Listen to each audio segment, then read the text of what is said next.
A winter morning in Los Angeles. No background music. Only the sound of a housekeeper's footsteps echoing down a cold hallway. She turns the key. The door opens, and the silence inside feels like it has been waiting. January 4th, 2010. Casey Johnson is found dead at the age of 30.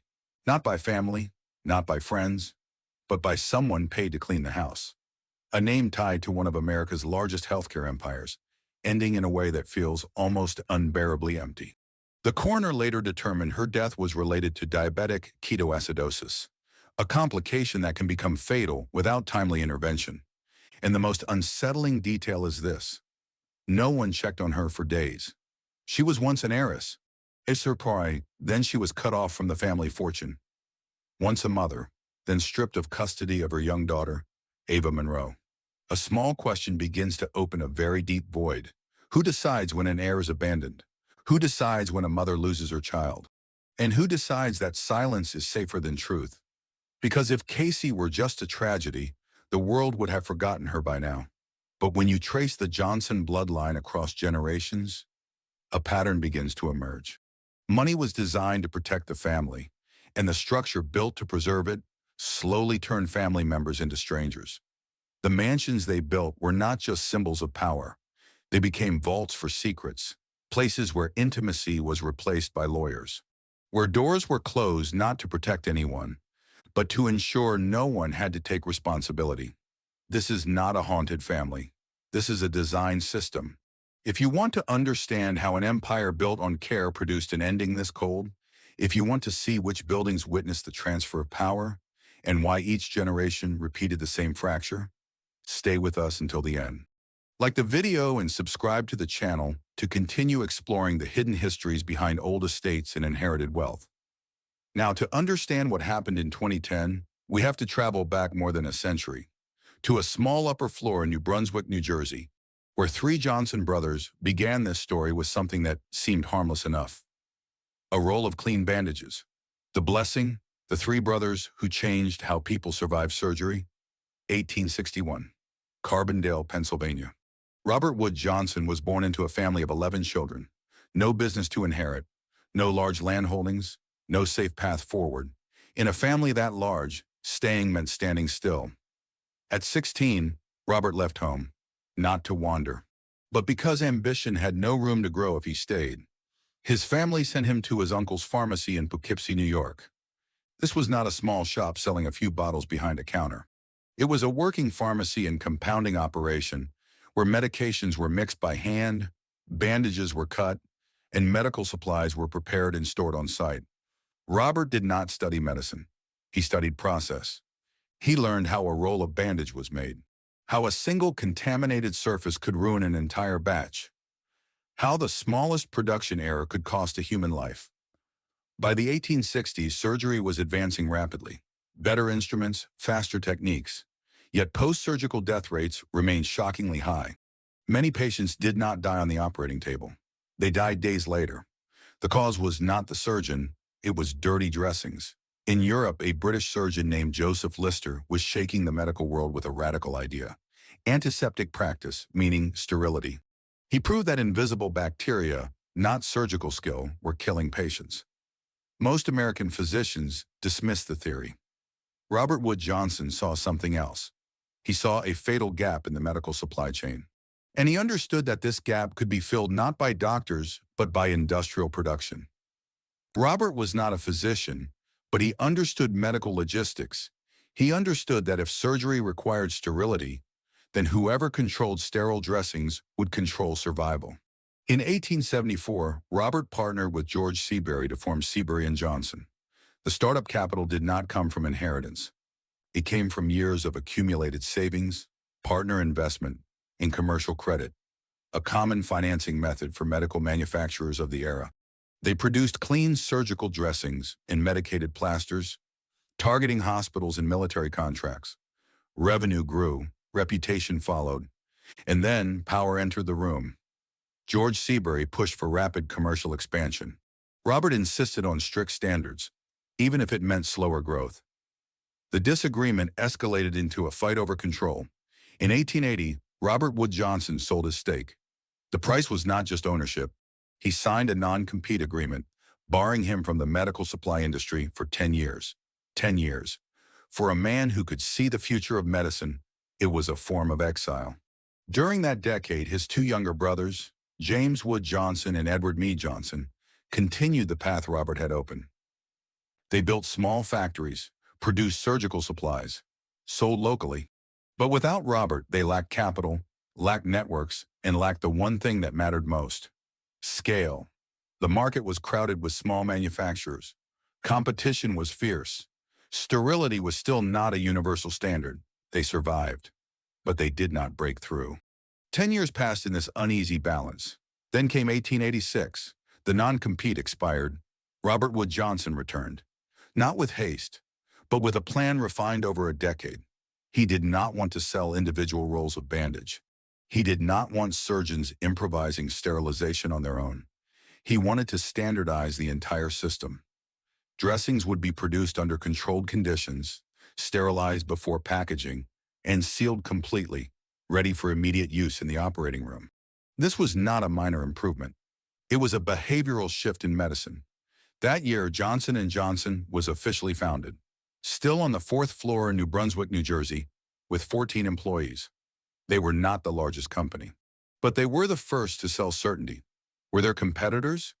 Yes, dozens of bandage manufacturers across the country, but no one else produced pre-sterilized surgical dressings at industrial scale.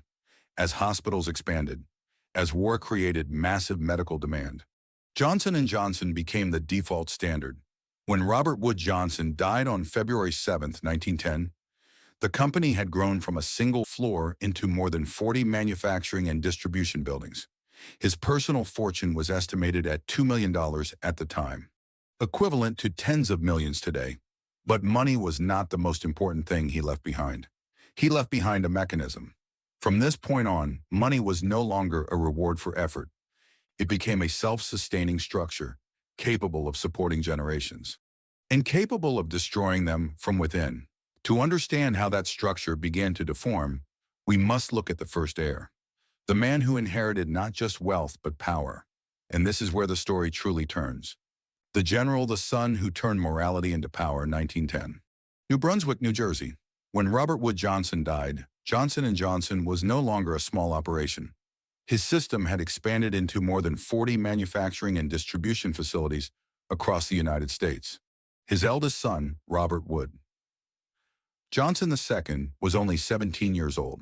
There was no will handing him executive control, no seat waiting for him at the top, only a vast machine already in motion. Bobby's mother hoped he would follow the traditional path, attend college, return later as a properly trained heir. Bobby refused. He left school and asked to join his father's company at the lowest position available. No office, no title. He began in the powerhouse where steam-driven engines supplied energy to the entire factory. His work involved monitoring pressure levels, cleaning oil residue, and responding when mechanical failures threatened to shut production down. This was an environment where a single mistake could halt an entire operation. Over the following years, Bobby moved through every department: manufacturing, logistics, personnel management. He learned how supplies moved from warehouses to hospitals, how a minor bottleneck could slow an entire system, and more importantly, how control was maintained through process rather than command. By the early 1910s, he had become General Superintendent of Manufacturing, directly responsible for the company's most critical production lines. When the United States entered World War I in 1917, the American medical system came under unprecedented strain. The military required massive quantities of bandages, surgical supplies, and reliable delivery to field hospitals. In this environment, Bobby's role was no longer simply to increase output. He had to allocate scarce raw materials, keep factories operating around the clock, and ensure supplies reached the right locations at the right time. In practical terms, he was not just running factories. He was keeping a medical supply chain from collapsing during wartime.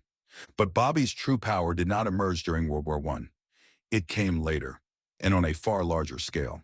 During World War II, the U.S. government faced an unprecedented challenge: how to mobilize tens of thousands of private companies for military production without crippling the civilian economy. They needed leaders who understood industrial scale, supply chains, and who could operate between government and business. Bobby's name was put forward. He was appointed by President Franklin D. Roosevelt as chairman of the Smaller War Plans Corporation, a federal agency responsible for coordinating military production across more than 12,000 companies nationwide. This was not a ceremonial role.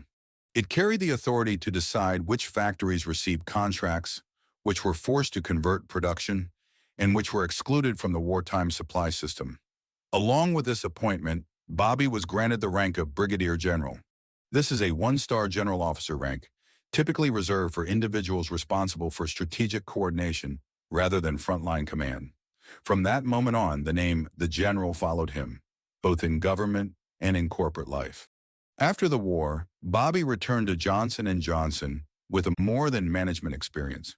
He returned with national credibility and political influence rarely seen in American business leaders. The company expanded internationally. Its public reputation became closely tied to ethics and responsibility.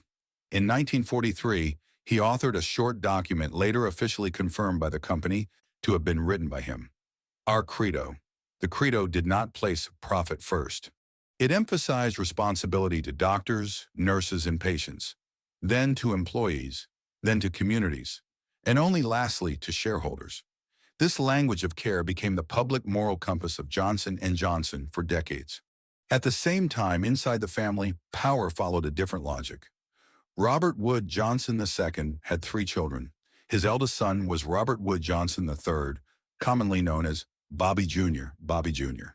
Grew up in an environment described as highly disciplined and emotionally restrained.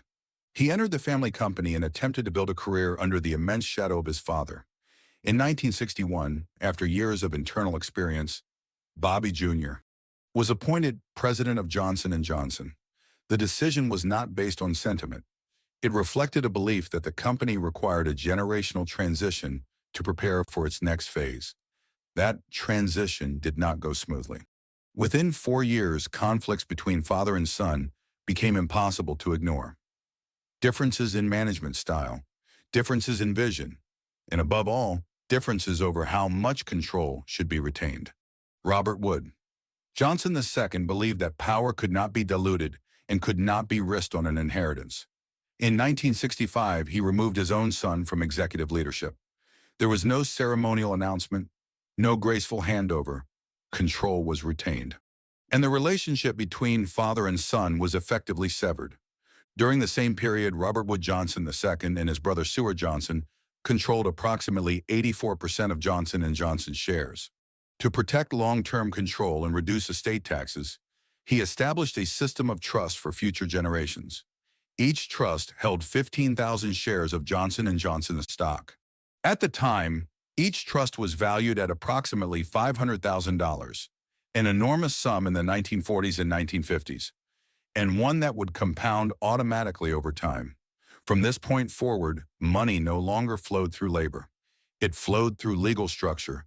Outwardly, Robert Wood Johnson II is remembered as the man who gave ethical language to a global healthcare corporation.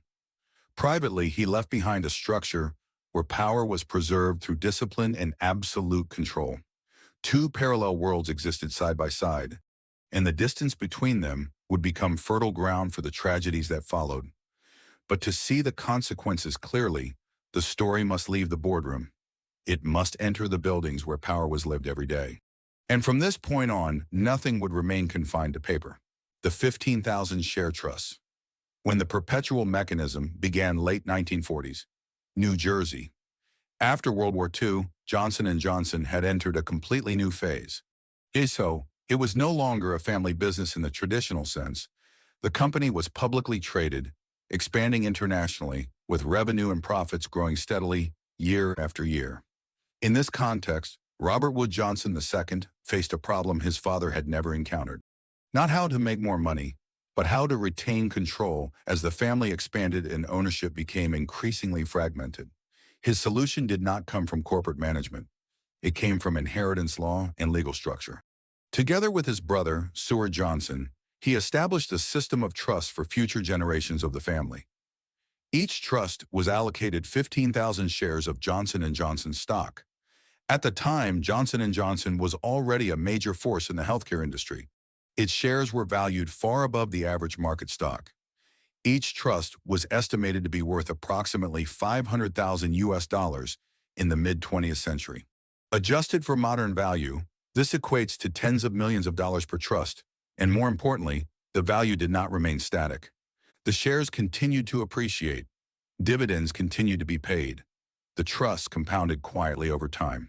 According to later observers, these trusts grew into assets worth billions of dollars across multiple generations. But the core issue was not the final number. It was how the money functioned. A trust operates like an automatic money printing machine. It continues to generate wealth whether the beneficiary works or does not work, whether they understand the origin of that wealth or not. But the machine does not operate itself. It has a key. The person who controls the trust decides when money is released, how much can be used, and in some cases, who is allowed access to the assets at all. From this point forward, money was no longer just wealth. It became a lever of power inside the family. A child born into the Johnson lineage did not inherit only a name. They inherited a position within a system. That position was not equal. It depended on who served as trustee, who was trusted, and who was viewed as a risk. There were no press releases announcing this shift. No immediate scandal, but the consequences were clear. From this moment on, every family conflict carried an additional, unspoken layer. Not just emotional tension, but conflict over access to capital. Not simply disagreements over parenting, but decisions about who controlled whose financial future. The trust system was designed to protect wealth from taxation and market volatility. At the same time, it separated future generations from labor, from risk, and from the consequences of their choices. Money arrived consistently, but control did not. And this imbalance between those who benefited and those who held the key created a new kind of tension inside the Johnson family. A tension that did not explode immediately, but simmered, persisted, and became increasingly difficult to contain. From here on, power no longer resided solely in the corporation. It entered family dinners, marriages, and decisions about how children were raised. And when money became a self-operating mechanism, the unresolved issues began operating by mechanisms of their own. Those issues would not surface first in boardrooms. They would surface in more private spaces, more secluded spaces, and far more dangerous ones. And that is when the story leaves legal documents behind and moves into walls made of stone. Marywold Castle, the House of Secrets, 1924. Highland Park, New Jersey. J. Seward Johnson, the younger brother of Robert Wood Johnson II, commissioned the construction of a castle on a high bluff overlooking the Raritan River. He named it Marywold Castle. According to architectural records and contemporary accounts, the name derives from the phrase merry wilderness, suggesting a cultivated retreat set apart from the outside world. The castle was built as a wedding gift for his first wife, Ruth Dill. On the surface, Marywold was a declaration of status. By design, it was a space intended to be completely separated from public view. Constructed of limestone and sandstone, the castle featured more than 150 leaded glass windows, 11 fireplaces, and approximately 25 rooms, arranged in a style inspired by medieval European architecture. But what set Marywold apart was not its facade. Hidden within the thick stone walls were secret passages, concealed staircases, and internal routes that allowed movement without passing through shared living spaces. A bar was concealed behind a rotating bookshelf. This feature was particularly useful during the Prohibition era in the United States, from 1920 to 1933, when the manufacture, sale, and consumption of alcohol were illegal. During this period, many wealthy households incorporated hidden spaces to avoid the attention of law enforcement and public scrutiny. Marywold was built not merely to be lived in, but to remain unseen. Above the fireplace in the breakfast room, 3 zodiac signs were carved into the stone: Leo, Libra, and Cancer. These symbols did not represent the entire family, but rather 3 individuals at a specific moment in time: Seward Johnson, Ruth Dill, and their eldest daughter, Mary Lee Johnson. Seward and Ruth later had additional children, including Diana Johnson, the youngest, who would become central to a serious incident in the years that followed. The family symbol was set in stone, but life inside Marywold did not reflect stability. Decades later, Mary Lee Johnson made a shocking claim. She alleged that between the ages of 9 and 15, she was sexually abused by her father inside Marywold Castle. This remains an allegation, and it has long been disputed. There has been no final legal ruling. No definitive judicial finding confirming or refuting the claim. Some family members believed her account. Others, including her own son, have stated that they believe the memory to be inaccurate. What can be established is that from that point forward, Marywold ceased to be merely a residence. It became the center of a family fracture that would persist for decades. In 1932, Marywold Castle appeared in newspapers again. At the time, the United States was gripped by the kidnapping of the sons of Charles Lindbergh. Lindbergh was a national aviation hero, the first person to fly solo non-stop from New York to Paris in 1927, and a symbol of American courage and technological progress. When his infant son was kidnapped and later found dead, the crime became one of the most notorious criminal cases in American history, commonly known as the Lindbergh case, and it reshaped U.S. criminal law and elite perceptions of family security. Only weeks after that event, an intruder attempted to climb into Marywold Castle.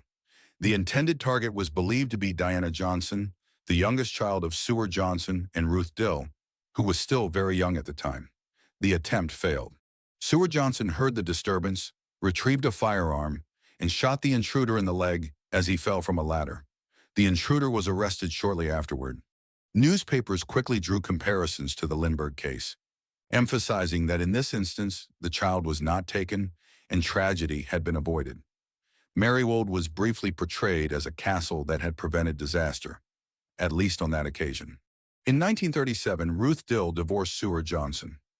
Court records cited extreme indifference as the cause. Ruth retained ownership of Marywold.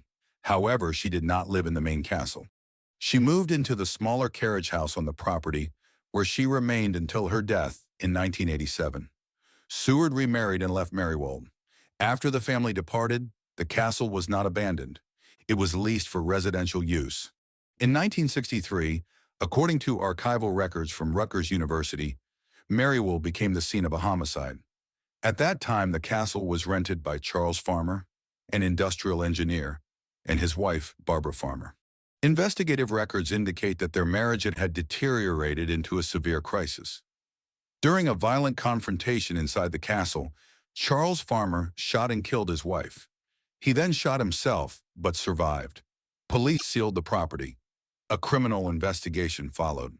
Charles Farmer was taken into custody, evaluated psychiatrically, and ultimately committed to a mental health facility by court order. After this incident, Marywold Castle was no longer considered suitable as a residence. The building was closed for a period, then repurposed, gradually transitioning away from private domestic use toward commercial functions. This process systematically removed traces of family life from their space. Today, Marywold Castle still stands. It is used as the office headquarters of a real estate company. There is no public memorial, no visible acknowledgement of what occurred there. The past has been flattened by commerce, but the structure remains, the hidden passages in the stone walls, the staircases that lead away from light. When a family builds secret corridors into its walls, it also builds a habit of hiding problems inside those walls. Marywold Castle is not merely a building. It is the first place where we can see how power, wealth, and silence coexisted within the same space. Mary Lee, the baby on the powder label. Early 1920s, New Jersey. Mary Leah Johnson was born into a family that had not only reached the highest tier of American wealth, but had become a symbol of modern healthcare itself. Her father was J. Seward Johnson, a direct heir to the Johnson & Johnson empire. Her mother was Ruth Dill, from a socially prominent family. From the very beginning of her life, Mary Lee was placed at the center of a public image. According to encyclopedic records, Mary Lee Johnson was the first baby to appear on the label of Johnson's baby powder, a product sold in millions of containers every year and marketed worldwide as a symbol of purity, safety, and infant care. Her face was printed on packaging, distributed across the United States, and eventually around the world. But the image on the label did not reflect the reality behind the family doors. When the symbol grew up, as Mary Leah reached adulthood, she did not inherit power in the way the public might have expected. Her wealth was not in her hands. Like many members of the Johnson family, most of Mary Lee's assets were held inside family trusts, administered by trustees appointed by the family. The money arrived regularly. The control did not. By the early 1960s, long-standing tensions turned into open conflict. Mary Leah filed a lawsuit against her own family, not to demand more money but to reclaim control over her own financial life. In court filings, she argued that she was being treated as legally incapable, that her spending was restricted, and that trustees interfered directly in her personal decisions. The family responded forcefully. Their attorneys argued that financial oversight was necessary due to concerns about mental health, a history of substance abuse, and what they described as unstable behavior. The court faced a difficult question. Was this a matter of personal rights or a matter of protecting a family fortune? In the end, the court upheld the trust structure. Mary Leah lost. She did not regain control over her assets. And more importantly, she failed to escape a system that had been designed long before she reached adulthood. From that moment on, her relationship with the family was largely severed. The conflict was no longer private. It became an internal precedent for how the Johnson dynasty dealt with heirs deemed difficult to manage. And that was the moment when the baby on the powder label fully transformed from a symbol of care into an individual governed by the very system her family had created. Years of decline. After the legal defeat, Mary Leah's personal life became increasingly unstable. She went through multiple marriages, none of them lasting. She struggled with alcohol and substance addiction. She reportedly developed symptoms of paranoia, a persistent belief that she was being watched or threatened. Mary Leah traveled with bodyguards. She lived with bodyguards, and she gradually withdrew from the society around her. The child who once symbolized safety became someone who did not feel safe even within her own family. Broadway, a late escape. In the 1970s, Mary Lee found another path. She turned toward Broadway, not as a performer, but as a Broadway producer. This shift was not accidental. Broadway allowed her to remain behind the spotlight, to exercise control over projects, over finances, and most importantly, over narrative. Mary Leah financed and produced a number of major stage and film projects. Among them was Sweeney Todd, a Tony Award-winning musical now regarded as a modern Broadway classic. She also contributed financially to notable films including The Shining and Fort Apache, The Bronx. For the first time in her life, Mary Lee occupied a role not directly tied to her family and not fully constrained by trust oversight. But Broadway did not heal everything. The end of a symbol. Despite her artistic involvement, Mary Lee's personal struggles never fully disappeared. Her health deteriorated. Family relationships remained fractured.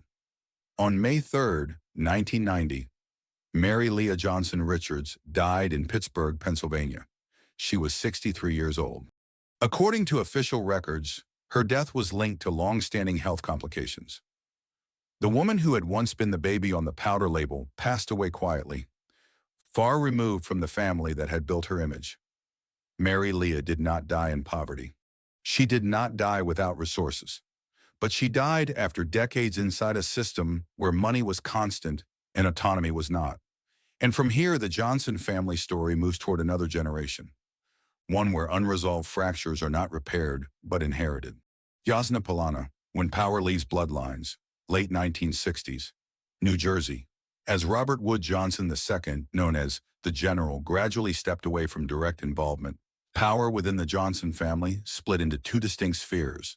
One sphere belonged to Johnson & Johnson, now a publicly traded corporation run by professional executives and a board of directors. The other sphere remained within personal wealth and family trusts. In this second sphere, one figure held decisive influence. J. Seward Johnson. Seward was the General's younger brother. He did not run Johnson & Johnson, but he controlled an enormous personal fortune built from long-held company shares and protected through trust structures. For the next generation, this was the power that mattered most. Barbara Piasecka and the First Fracture. Within this context, Barbara Piasecka entered Seward Johnson's life from the lowest position in the household hierarchy. She was a Polish immigrant who initially worked in Seward's home as a housekeeper. Over time, Barbara demonstrated substantial knowledge of European classical art. Seward, a serious art collector, increasingly relied on her as an informal but trusted art advisor. the relationship shifted from professional to personal. In 1971, when Seward was already in his 70s, he married Barbara Piasecka. The marriage immediately created a deep fracture between Seward and his children from earlier relationships. There was no public declaration of separation, no formal break. Only a new reality slowly took shape. Seward no longer lived inside his old family world. Jasna Polana architecture of separation. After the marriage, Barbara and Seward decided to build an entirely new estate near Princeton, New Jersey.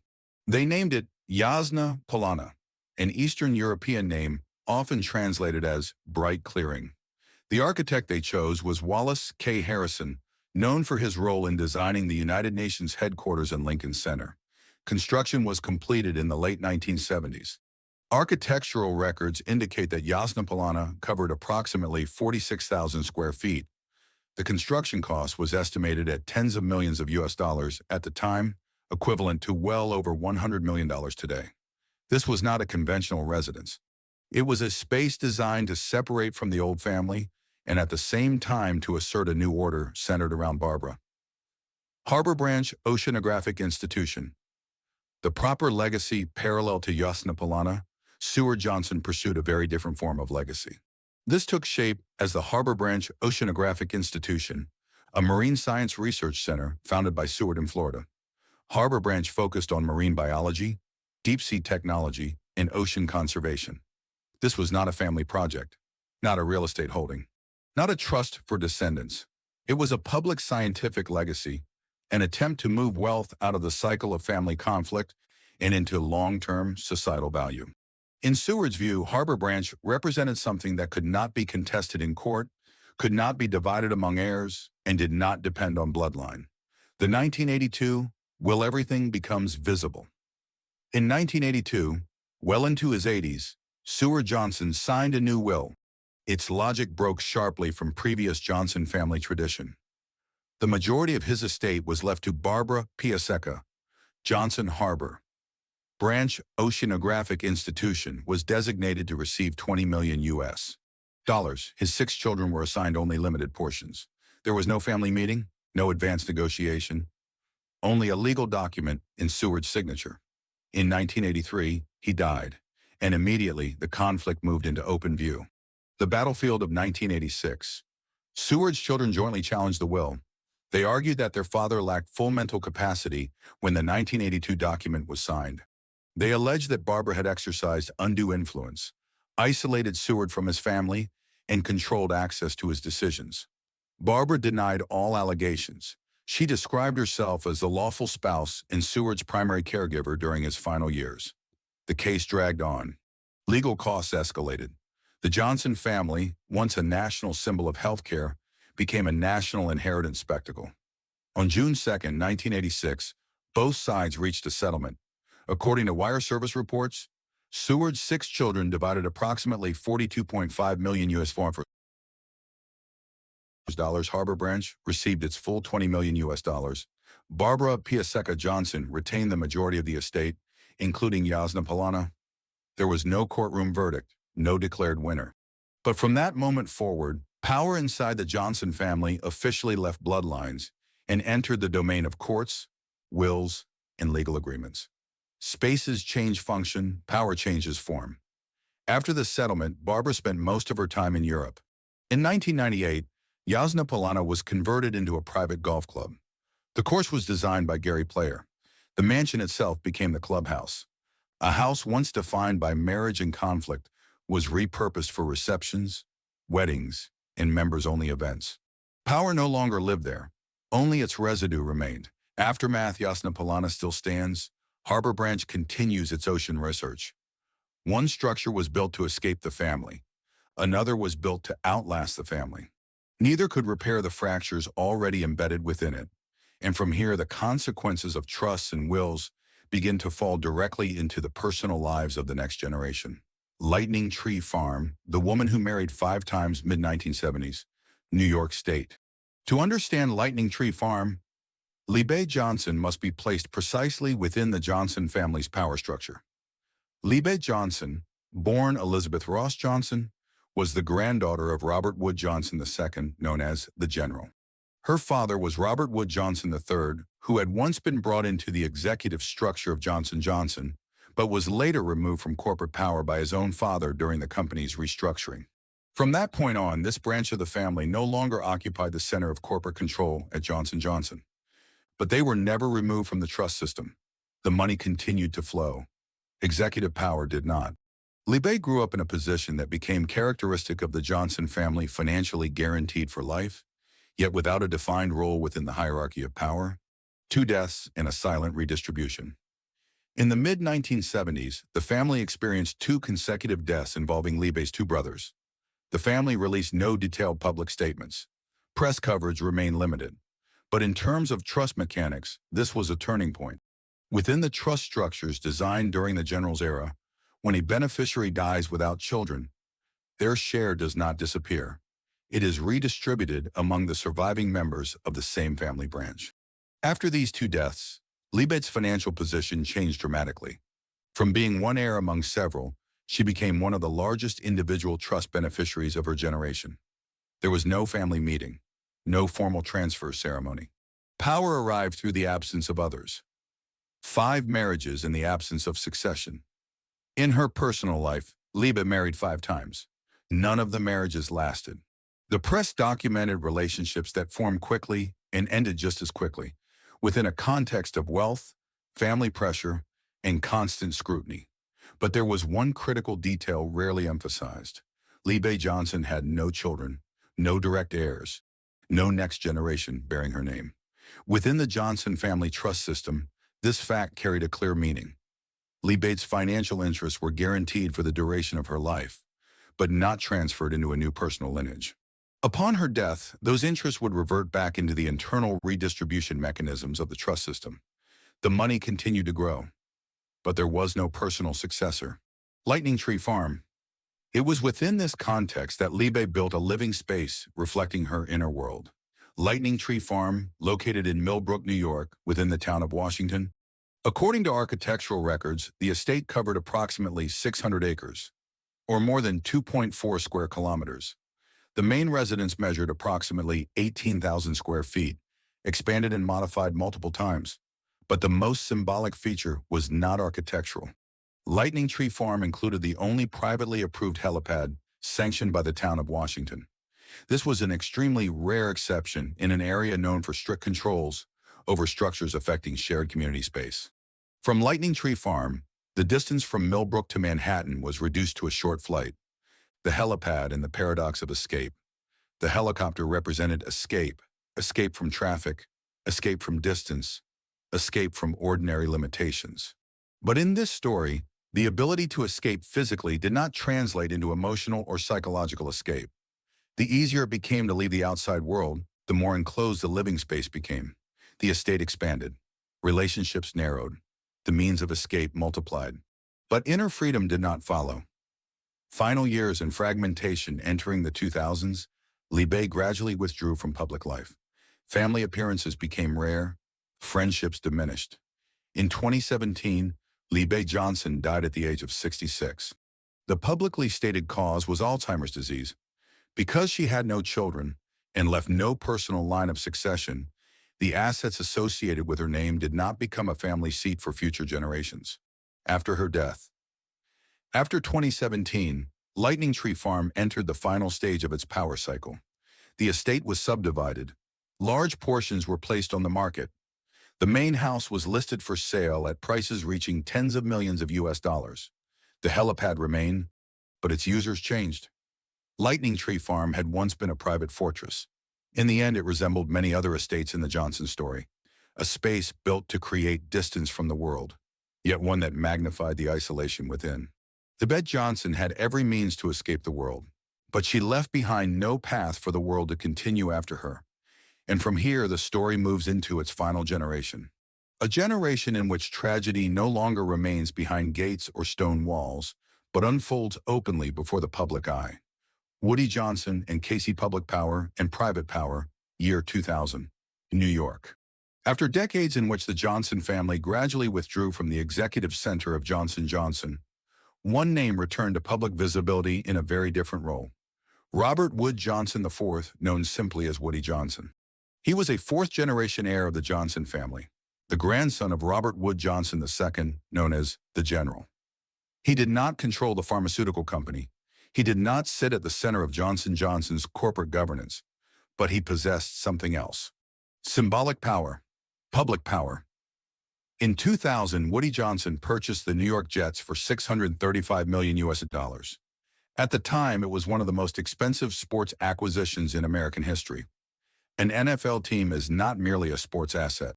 It represents cultural power, media power, and constant visibility before tens of millions of Americans every week. Woody Johnson became a familiar figure among team owners, sports financiers, and elite power circles. Political power. In 2017, Woody Johnson was appointed United States Ambassador to the United Kingdom. The role placed him at the center of U.S.-UK diplomatic relations, one of the oldest power alliances in the Western world. He lived and worked in London, attended state-level events, met heads of government, and formally represented the United States at the Court of St. James. In 2021, after completing his diplomatic term, Woody returned to the United States and resumed his role as owner of the New York Jets. On the public stage, this was a seamless trajectory of power, money, influence, status. But private power follows a different logic. While Woody Johnson's public power expanded, private power within his family moved in the opposite direction. At the center of that divide was his daughter, Casey Johnson. Casey Johnson. Casey Johnson was born in 1979 and grew up in the elite environment of Manhattan's Upper East Side. From early childhood, she was diagnosed with type 1 diabetes, a condition requiring lifelong medical discipline, insulin, blood glucose monitoring, strict daily management. But Casey grew up in a world where wealth blurred the boundaries of discipline, public life, and tabloid culture. As a young adult, Casey became a regular presence in the tabloids, the celebrity-focused press, personal relationships, public disputes, constant appearances in the party circuit of young American elites.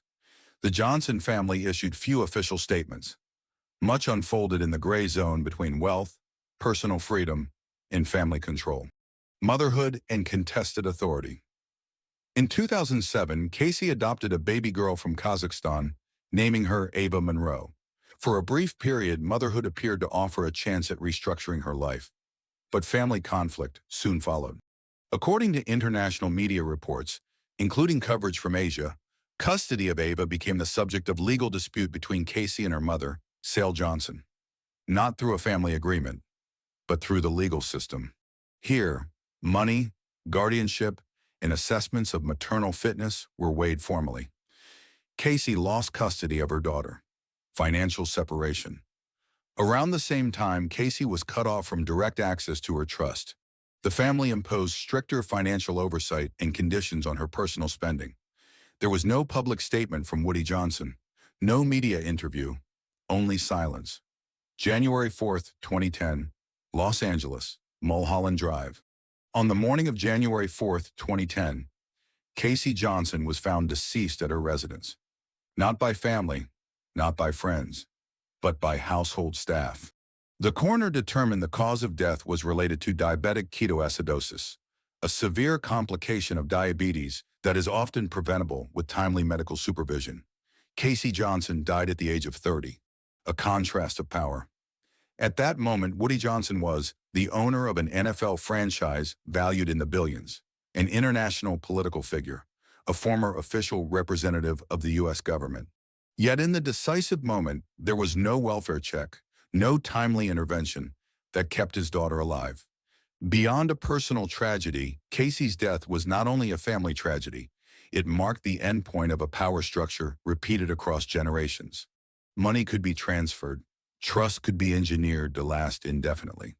Public power could expand through sports and politics. But private power cannot be purchased, cannot be delegated, and cannot be replaced by silence. From here, the Johnson story reaches its conclusion. Not with another lawsuit, not with another mansion, but with a question that had never been answered inside this family. Who is truly responsible when power is no longer used to protect those closest to it? What remains? After everything that happened, what remains is not the people. Marywold Castle still stands. Stone walls, hidden passages, rooms once filled with silence. Jasna Polana still exists, no longer a private residence, but a private club since 1998, with 46,000 square feet converted into a clubhouse, where people outside the family drink and play golf on the grounds of a former inheritance war. Lightning Tree Farm did not survive intact. 600 acres were divided. The main house was put on the market.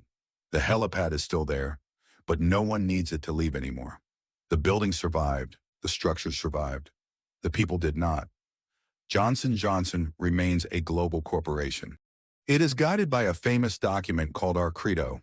It states clearly that responsibility comes first to those who use its products, then to employees, then to the communities it serves, and only last to shareholders. It is the language of care. But inside the family that wrote those words, care gradually disappeared, not through cruelty, but through structure. When money is protected by trust and people are managed by silence. This story does not argue that money is evil. It does not claim that wealth is a moral failure. It asks a different question. When a family designs a trust to protect wealth, does it also, unintentionally, design isolation? When someone lives inside a house that is too large, what shrinks first, human connection or the truth? These questions do not belong to the Johnson family alone. They belong to an era where power is increasingly systematized and emotion is pushed outside the structure. If you want to go deeper into how mansions, assets, and power shape the lives behind closed gates, the next videos on screen will open stories that are even more intense and closer to the present than you might expect. If this story made you think, please like, subscribe, and leave a comment with your perspective. We will meet again in future stories about power, wealth, and the human cost of both. Goodbye.